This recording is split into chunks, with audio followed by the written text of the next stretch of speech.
The day Ryan stopped calling it procrastination was the day the problem got smaller, not because it went away, because he named it correctly for the first time. And when you name something correctly, you stop fighting it the wrong way. Ryan had been calling it procrastination for 7 years. Discipline problem, laziness, lack of consistency. He tried every productivity system on the internet, some twice. Pomodoro, time blocking, getting things done, habit stacking, streaks, apps that guilt-tripped him, apps that celebrated him, apps he used for 6 days and then quietly deleted. None of them worked. Not because the systems were bad, because the problem wasn't a productivity problem. Here's what it actually was. Ryan knew what he needed to do. He had a clear vision of what he wanted to build. He had the skills. He had some time available. And in the gap between knowing and doing, he lived permanently. Not sometimes, all the time. Every day the gap was there. The productivity systems assumed the problem was efficiency, that if he could organize his time better, the output would follow. But efficiency requires activation first, and activation is where the gap lived. Activation is the moment between deciding to do something and actually doing it. The moment where inertia meets intention and one of them wins. For Ryan, inertia won. Every time, reliably. That's not a character flaw, that's a pattern. And patterns have structure, and structure can be understood. And what can be understood can be changed.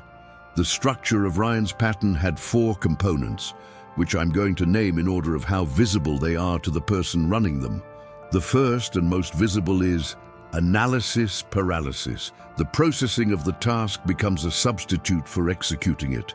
Understanding the problem feels like progress, and the brain treats that feeling of progress as a signal that something is happening, which releases enough of the urgency to act that the actual action gets deferred. Ryan did this with everything. He'd spend an hour planning how to spend 2 hours on the project. He'd research approaches for the thing before doing the thing. He'd think about starting until the time available ran out, then feel like the session had been productive somehow. It wasn't productive. It was the brain's most elegant mechanism for preserving the option without paying the cost. The second component is waiting for the right moment. Ryan had a list of things that needed to be different before he could really start.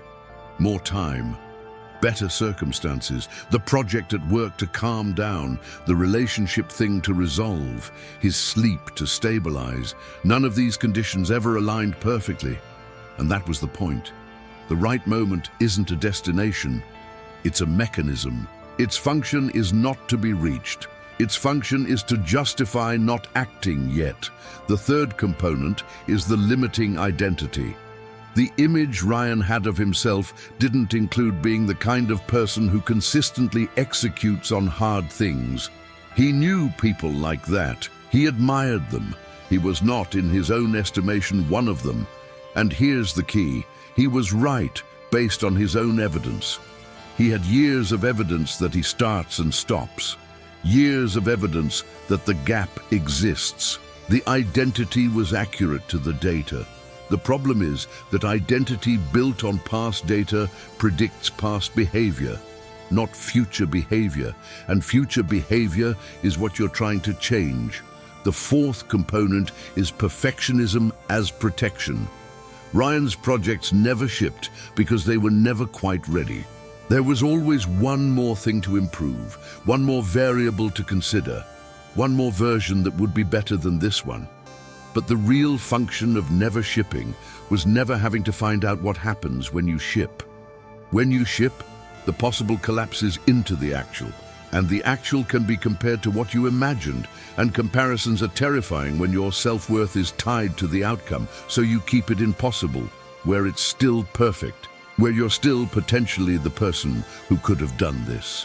Ryan recognized all 4 patterns in himself without significant difficulty. Once someone put them in front of him with enough precision, what he said next was what everyone says. Okay, I understand. Now what? Now you change the strategy. Not more information. You have enough information, not more motivation. Motivation is intermittent and unreliable and always leaves when you need it most. You build a system that operates at the level where the gap actually lives. The Untamed Mind protocol was built for exactly this. 3 tools that attack the same problem at 3 different layers. The ebook names the 4 sabotage patterns precisely. Knowing them changes how you interpret the resistance when it appears. Instead of, "I'm failing at this," you recognize the 3rd pattern is activating, and this is what it looks like. The Daily Performance Dashboard converts what the ebook teaches into daily behavior. It opens in your browser. No app, no sign-up, no subscription, daily intention, 3 priorities, a focus timer, habit tracking, evening reflection. The infrastructure of execution in one place. The reprogramming audio works where the ebook can't reach. The layer below, conscious processing, where your sense of who you are and whether people like you execute on hard things, lives. 18 to 22 minutes.